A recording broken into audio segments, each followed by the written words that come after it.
Na de ingebruikname van het gebouw, nu een jaar geleden, zijn wij een jaar onderweg. En dan merk je ook dat een nieuw gebouw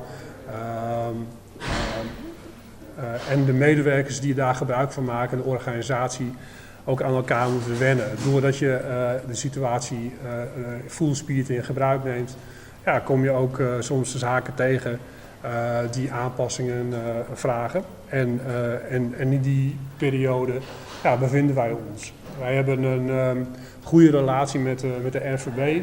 We hebben een goede relatie met de DI in Nederland en de divisie gevangeniswezen, waar wij onder vallen. En ook met huisvesting vanuit Nederland. Met die partijen kijken wij hoe wij dit gebouw het beste kunnen gebruiken. Enerzijds kan dat soms aanpassingen vragen als het gaat om het gebouw. Anderzijds kan dat aanpassingen vragen in het gebied van ons, van handhaving en instructies. Maar dat is altijd in afstemming met elkaar.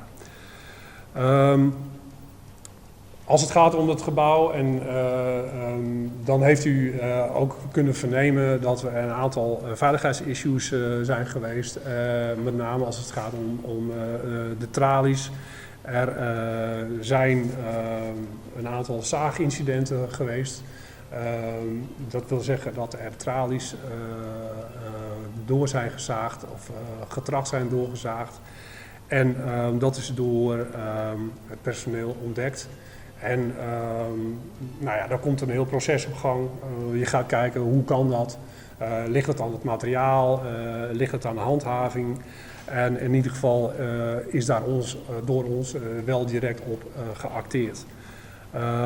Dat heeft niet direct geleid tot ontsnappingen.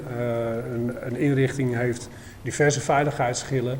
En als je tralies doorzaagt, dan wil dat niet zeggen dat je direct de inrichting kan verlaten. Het is natuurlijk wel voor ons ook gewoon nieuw en schrikken dat dat kan.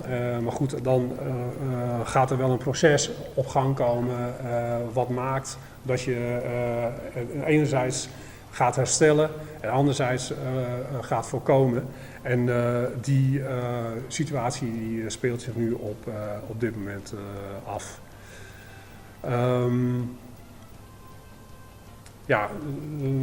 Als afronding van mijn verhaal, het is natuurlijk sinds jaar en dag al bekend dat in een justitiële inrichting het kat-en-muisspel tussen beveiliging en gedetineerden zich afspeelt. Dat zal altijd zo blijven. Wij proberen zo goed mogelijk gedetineerden te huisvesten. We proberen zo goed mogelijk onze medewerkers veilig te laten werken. En dat is mijn zorg in ieder geval dagelijks. En daar hebben we de partners bij nodig. En die doen daar ook net zo hard aan mee. En, maar het blijft altijd een continu proces waarbij de JCN in de stand staat en ook de ketenpartners om het altijd weer beter te doen en zo ook de veiligheid voor een ieder en ook de maatschappij te waarborgen.